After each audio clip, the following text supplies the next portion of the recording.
దేవునికి మహిమ కలుగును గాక. మీ అందరికీ కూడా మట్టలాదివారం శుభములు తెలియచేస్తూ ఉంటున్నాను. మరి మన ప్రభువును, రక్షకుడును, మహోన్నతుడును, శ్రేష్ఠుడైన యేసయ్య నామమున మీకు వందనములు, శుభములు కలుగును గాక. ప్రియులారా, యావత్ ప్రపంచము ఈ దినమును మట్టలాదివారముగా మరి మనము సెలబ్రేట్ చేసుకుంటూ ఉన్నాం. యేసుక్రీస్తు ప్రభువారు ఎంతో ఉత్సాహంతో యెరూషలేములోనికి ఆయన ప్రవేశించిన ఆ దినమును మనము జ్ఞాపకం చేసుకుంటూ మరి పరిశుద్ధ వారానికి ఈ యొక్క మొదటి దినముగా మటలాదివారాన్ని మనం జ్ఞాపకం చేసుకుంటూ ఉంటుండగా ఆ సందర్భంగా కొన్ని వాక్యములతోటి మరి మనము ప్రభువుని స్తుతించాలి. చూడండి, మత్తయి సువార్త 21వ అధ్యాయము మొదటి వచనం మనం గమనించినట్లయితే మొదటి 4 వచనాలు మొదటిగా చదువుకుందాం. తరువాత యెరూషలేమునకు సమీపించి ఒలీవ చెట్ల కొండ దగ్గర ఉన్న బేత్పగేకు వచ్చినప్పుడు యేసు తన శిష్యులలో 2 చూచి, మీ ఎదుటనున్న గ్రామమునకు వెళ్ళుడి. వెళ్ళగానే కట్టబడి ఉన్న ఒక గాడిదయు దానితోనున్న ఒక గాడిద పిల్లయు మీకు కనబడును. వాటిని విప్పి నా యొద్దకు తోలుకొని రండి. ఎవడైనను మీతో ఏమైనను అనిన ఎడల అవి ప్రభువునకు కావలసి ఉన్నవని చెప్పవలెను. వెంటనే అతడు వాటిని తోలిపెట్టునని చెప్పి వారిని పంపెను. ప్రవక్త వలన చెప్పబడినది నెరవేరునట్లు ఇది జరిగెను. అదేదనగా 5వ వచనం, ఇదిగో నీ రాజు సాత్వికుడై గాడిదను భారవాహక పశువు పిల్ల అయిన చిన్న గాడిదని ఎక్కి నీ యొద్దకు వచ్చుచున్నాడని సియోను కుమారితో చెప్పుడి అనున్నది. శిష్యులు వెళ్ళి యేసు తమకు ఆజ్ఞాపించిన ప్రకారం చేసి ఆ గాడిదను దాని పిల్లను తోలుకొని వచ్చి వాటి మీద తమ బట్టలు వేయగా ఆయన బట్టల మీద కూర్చుండెను. జన సమూహములోనూ అనేకులు తమ బట్టలు దారి పొడుగున పరిచిరి. కొందరు చెట్ల కొమ్మలు నరికి దారి పొడుగున పరిచిరి.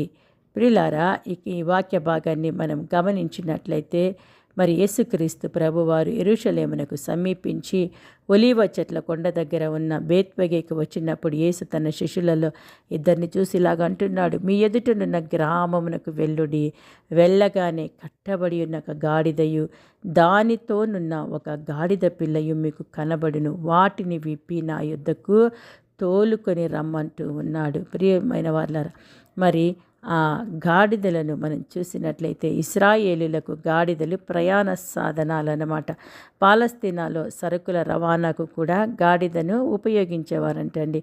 మరి పంట కళ్ళాలలో ధాన్యపు పనులపై దొర్లించే దుంగలను మరి ఆ యొక్క లాగడానికి కూడా కొన్నిసార్లు గాడిదలను ఉపయోగించేవారు. అంటే గాడిద సరుకులకు తర్వాత వారి కష్టకరమైన పనులకు సహకారంగాను ప్రయాణ సాధనంగాను ఉండడము మనకు అర్థమైపోయింది. సో ఇక్కడ దేవుడు గాడిదయు గాడిద పిల్ల మీకు కనబడుతుంది, మరి వాటిని విప్పి నా యొద్దకు తోలుకొని రండి. మరి ఎవరైనా మీతో ఎందుకు అని ఏమైనా అన్నట్లయితే అవి ప్రభువునకు కావలసినవని చెప్పవలెను. ఇక్కడ ప్రాముఖ్యత ఏంటంటే ఆ గాడిద ఎవరికి కావాలండి? ప్రభువునకు కావలసి ఉన్నవి. ప్రియులారా, అప్పటి వరకు ఆ గాడిదల యొక్క ఉద్దేశము ఏంటి అంటే ఆ యజమాని మరి వాటిని ప్రయాణ సాధనాలుగా లేకపోతే సరుకుల రవాణాకో వాటి మీద భారభరితమైనటువంటి భారాలు పెట్టి వాటిని లాక్కునేదానికో వాడుకునేదానికి పెంచుతూ ఉంటూ ఉన్నాడు. కానీ ఇప్పుడు ఆ గాడిద యొక్క స్టేటస్ మారిపోయింది. ఆ గాడిద ఎవరికి కావాల్సి వచ్చిందంటే ఆ ప్రభువునకు కావాల్సి వచ్చింది. అవును ప్రియమైన వాళ్ళరా, ఈరోజు ఈ లోకంలో మన జీవితాల్లో డిఫరెంట్ వేలో మరి మనము ఎన్నెన్నో రీతిలుగా ఆలోచిస్తూ ఉంటాం కదా. మనల్ని కనిన తల్లిదండ్రులు కూడా మన జీవితాలను గురించి డిఫరెంట్ వేస్లలో ఆలోచిస్తూ ఉంటారు. కానీ యేసయ్యకు మరి నీవు నేను ఒక పనికి అవసరమై ఉంటున్నాం. ఏంటి అంటే ఆయన మన ద్వారాగా స్తుతించబడాలి, ఆయనను మనము మోయాలి అని. అంత మాత్రమే కాదు, మనము ఆయనకు కావలసిన వారిగా ఉంటూ ఉన్నాం. ప్రియులారా, ఎప్పుడైతే ఆ గాడిదని యేసుక్రీస్తు దగ్గరికి తీసుకొచ్చారో ఆ గాడిద యొక్క మరి దాని యొక్క ఏమంటారండి, సో అప్పటి వరకు మరి గాడిదని కొట్టుకుంటూ మరి తీసుకుని వెళ్ళేవారు కదా. ఒక సరుకులు మోయలేకపోతే మరలా కొట్టేవారు. కానీ ఇక్కడ ఏం చేస్తున్నారు చూడండి, ఆ యొక్క జన సమూహములు వారు ఏం చేస్తున్నారంట, తమ బట్టలు దారి పొగడుగున పరిచి, కొందరు చెట్ల కొమ్మలు నరికి దారి పొడుగున పరిచేస్తున్నారు. మరి ఆ యొక్క శిష్యులు మరి వెనక ఉంటూ ఉన్నారు. సో జన సమూహములు ఆయనకు ముందు వెళ్తూ ఉన్నారు. సో దావీదు కుమారునికి జయము, ప్రభువు పేరట వచ్చువాడు స్తుతించబడును కాక, సర్వోన్నతమైన స్థలములలో జయము అని అందరు కేకలేస్తూ ఉంటే ఆయన యెరూషలేములోనికి మరి ప్రవేశిస్తూ ఉన్నాడు. ఇక్కడ చూడండి, ఒక మరి గాడిదకు ఎంత ఘనత దొరికింది అంటే అది డిఫరెంట్ వేస్లలో మరి కష్టకరమైన రీతులలో మరి వాడబడాల్సిన గాడిద ఈరోజు యేసుక్రీస్తు ప్రభు కూర్చోవడం వలన మరి దానికి ఘనత, దాని మీద యేసయ్య కూర్చోవడం వలన ఈరోజు గాడిద నడిచే మార్గం అంతా కూడా రెడ్ కార్పెట్ వేసుకొని ఎలాగ విఐపీస్ నడుస్తూ ఉంటారు కదండి, ఆ రీతిగా మరి యేసుక్రీస్తుని మోస్తున్నటువంటి గాడిదకు అటు ఘనత దొరికిందండి మటల ఆదివారం రోజున. మరి ఎప్పటికి కూడా గాడిదలకు కార్పెట్స్ వేయరు కదా, ఇక్కడ బట్టలు పరిచి ఇప్పుడైతే రెడ్ కార్పెట్స్ వేస్తున్నా, అప్పట్లో బట్టలు పరిచి మరి ఎవరైనా మరి గెస్ట్లను ఆహ్వానించాలి అంటే బట్టలు పరిచేవారంట దారి పొడుగున. సో ఇక్కడ యేసుక్రీస్తు ప్రభువుని బట్టి గాడిద పరిస్థితి మారిపోయింది. ఎందుకు? ఆ గాడిద మీద కూర్చున్న ఆయన ఎవరు అంటే ఆయన రాజు అయ్యుంటూ ఉన్నాడు. ఇదిగో నీ రాజు సాత్వికుడై గాడిదను భారవాహక పశువు పిల్ల అయిన చిన్న గాడిదని ఎక్కి నీ యొద్దకు వచ్చుచున్నాడని సియోను కుమారితో చెప్పుడి అంటున్నాడు కదా. రాజు ఆయన స్తుతించబడాలి. దావీదు కుమారునికి జయము, హోసన్నా అంటే అర్థం ఏంటంటే దావీదు కుమారునికి జయము, ప్రభువు పెరట వచ్చేవాడు స్తుతించబడును కాక, సర్వోన్నతమైన స్థలములలో జయము. అవును ప్రియమైన వారలారా, మరి ఆయన సాత్వికుడై రాజైన దేవుడు మరి గర్వంతో రావాలి, హూందాతో రావాలి, ఒక టీవీగా మరి ఆయన వస్తుంటే అందరు హడలిపోవాలి, అలా రావాలి. కానీ ఇక్కడ యేసుక్రీస్తు ప్రభువారు సాత్వికుడై తన్ను తాను తగ్గించుకొని మరి గాడిదను భారవాహక పశువు పిల్లైన చిన్న గాడిదనెక్కి ఆయన వస్తూ ఉన్నాడు. నిజంగా ఇట్టి దేవుణ్ణి మరి ఆ యొక్క గాడిద ఎక్కించుకున్నది. ప్రియమైన వాళ్ళారా, ఆయన మరి ఆ యెరూషలేములోనికి ప్రవేశించడానికి ఒక గొప్ప రీజన్ ఉందండి. సో ఆ గొప్ప రీజన్ ఏంటో మనము జకర్యా గ్రంథములో 9వ అధ్యాయంలో మనం చూసినట్లయితే మరి నిజంగా కేవలము తన మీద ఎక్కించుకున్న గాడిదకు ఆ రోజు ఘనత వస్తే మరి యెరూషలేము ప్రజలకు ఒక గొప్ప ఆశీర్వాదాన్ని ఇచ్చేదానికి అలనాడు దేవుడు ఆ యొక్క యెరూషలేమును ఎక్కి మరి యెరూషలేములోనికి ఆయన ప్రవేశించి ఉన్నాడు. ప్రియమైన వారలారా, ఈరోజు నిజంగా అట్టి ప్రభువును మనము స్వీకరిస్తే, మన హృదయాలలోకి స్వీకరిస్తే, గాడిద వలె ఆయనను మనము మన యొక్క భుజముల మీదకి తీసుకున్నట్లయితే, మన హృదయంలోనికి ఆహ్వానించినట్లయితే ఆయన వచ్చి ఏం చేస్తాడో తెలుసా ప్రియులారా? చూడండి, జకర్యా గ్రంథము 9వ అధ్యాయం 9వ వచనం గమనించినట్లయితే, సియోను నివాసులారా బహుగా సంతోషించుడి, యెరూషలేము నివాసులారా ఉల్లాసముగా ఉండుడి. నీ రాజు నీతిపరుడును రక్షణ గలవాడును దీనుడునై గాడిద పిల్లనెక్కి నీ యొద్దకు వచ్చుచున్నాడు. ఎఫ్రాయిములో రథములుండకుండా నేను చేసేదను, యెరూషలేములో గుర్రములు లేకుండా చేసేదను, యుద్ధపు విల్లు లేకుండా పోవును. నీ రాజు సమాధాన వార్త అన్యజనులకు తెలియచేను. సముద్రం నుండి సముద్రము వరకు, యూఫ్రటీస్ నది మొదలుకొని బూదిగంతము వరకు అతడు ఏలును. చూసారా, మరి సముద్రము నుండి బూదిగంతము వరకు అండి. సో సముద్రం నుండి సముద్రము వరకు, యూఫ్రటీస్ నది మొదలుకొని బూదిగంతము వరకు అతడు ఏలే దేవుడు అంటున్నాడు. ఆయన ఎలాంటి రాజు అయి ఉంటున్నాడంట? ఆయన నీతిపరుడు. అవును, యేసుక్రీస్తు ప్రభువారు నీతిపరుడైన దేవుడై ఉన్నాడు. ఆయన నీతితో ఎవరిని కూడా సరిపోల్చలేము.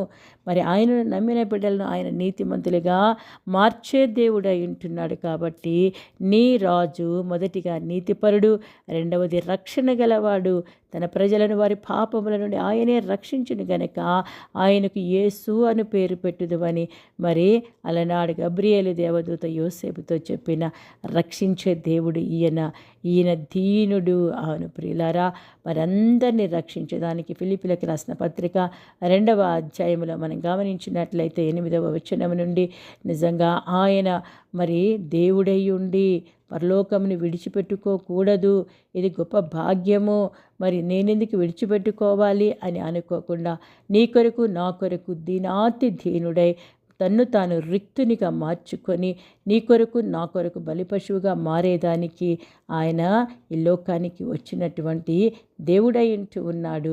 ఇట్టి దేవుడు గాడిద పిల్లనికి మరి నీ యొద్దకు వచ్చుచున్నాడు అని ఆ యొక్క సియోను కుమారికి, సియోను నివాసులకు, యెరూషలేము వాసులకు తెలియచేయబడింది.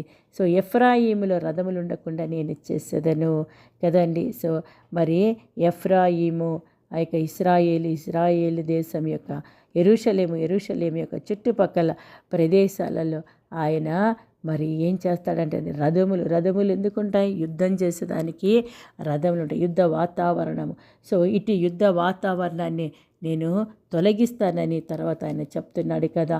సో యెరూషలేములో గుర్రములు లేకుండా చేసేదని, యుద్ధపు విల్లు లేకుండా పోవును, నీ రాజు సమాధాన వార్త అన్యజనులకు తెలియచేయను. ఎందుకు వస్తున్నాడంటే యేసుక్రీస్తు ప్రభువారి సమాధాన వార్తను అన్యజనులకు తెలియచేయడానికి. సమాధానం లేక ఈరోజు భూమి అంతా కూడా తల్లడిల్లిపోతుంది. యుద్ధ వాతావరణము, ఈ యుద్ధ వాతావరణము మన జీవితాల నుండి, మన కుటుంబాల నుండి, మన ప్రపంచం నుండి వెళ్ళాలి అంటే ఈ యేసుక్రీస్తు ప్రభువును మన రక్షకుడిగా మనము అంగీకరించుకోవాలి. నీతిపరుడైన దేవుడు, రక్షణనిచ్చే దేవుడు, మరి దీనాతి దీనుడిగా మారిన దేవుడు మన యుద్ధకు వస్తూ ఉన్న సమయంలో సమాధాన వార్తను ఆయన తీసుకొస్తున్న సందర్భంలో దానిని అంగీకరించాలి.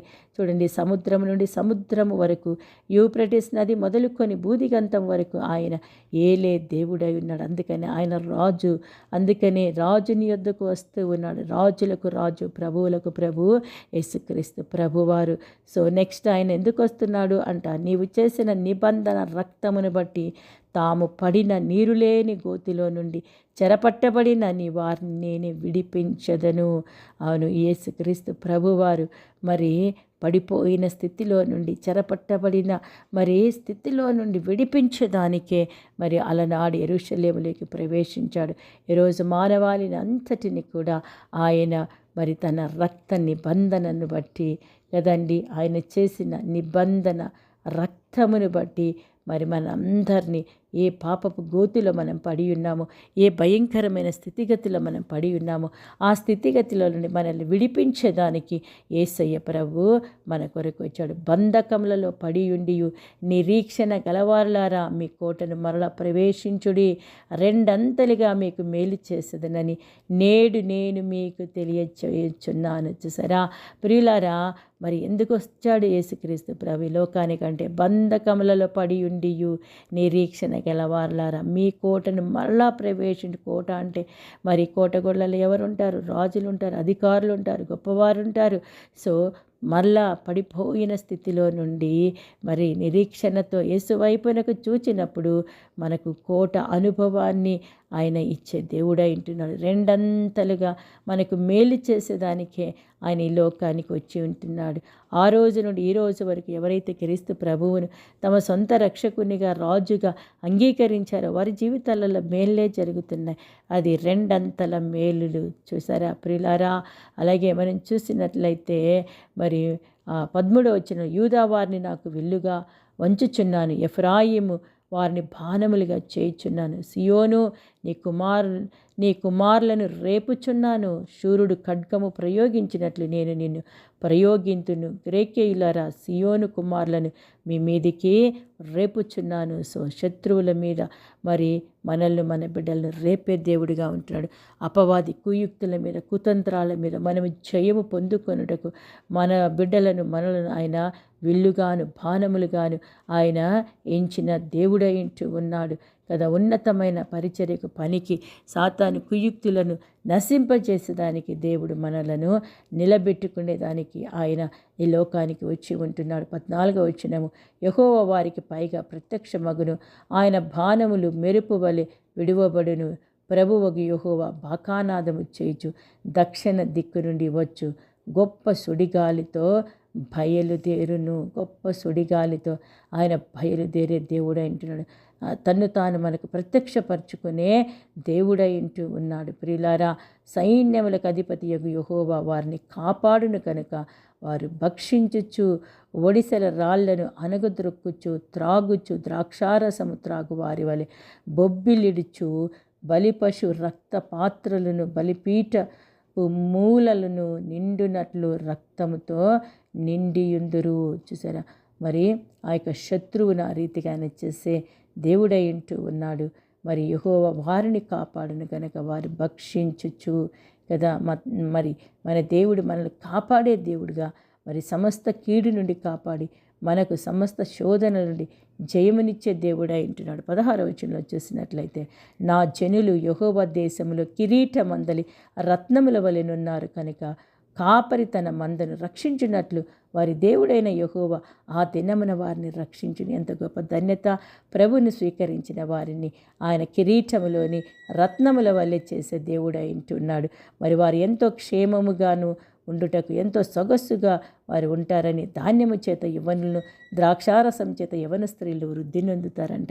ఇట్టి ఆశీర్వాదము మరి దేవుడిచ్చేదానికి వచ్చి ఉంటుండగా, ప్రియులారా, నువ్వు కట్టబడిన స్థితిలో ఉంటే ఈరోజు ప్రభు దగ్గరికి వచ్చి నిన్ను నీవు సమర్పించుకుంటే ఆయన ఈ ఘనత నీకు ఇవ్వబోతున్నాడు. ప్రార్థన చేసుకుందాం. మహోన్నతుడైన మా గొప్ప దేవ, అయా, అలనాడు యెరూషలేములోనికి నాయన ప్రవేశించి కట్టబడిన గాడిదను విప్పి దాని మీదికెక్కి ప్రభ దానిని నాయన తండ్రి ఘనపరిచిన రీతిగా ఇశ్రాయేలు నాయన ప్రజలను నాయన యెరూషలేముకి వెళ్ళి వారికి ఎట్టి దీవెనలు ఇస్తావో తెలియజేసి ఆ అన్ని దీవెనలు ఈరోజు క్రీస్తు ప్రభుని సొంత రక్షకునిగా అంగీకరించుకున్న మాకు కూడా అట్టి కృపలు ఇవ్వబోతున్నందుకు స్తుతి స్తోత్రాలు.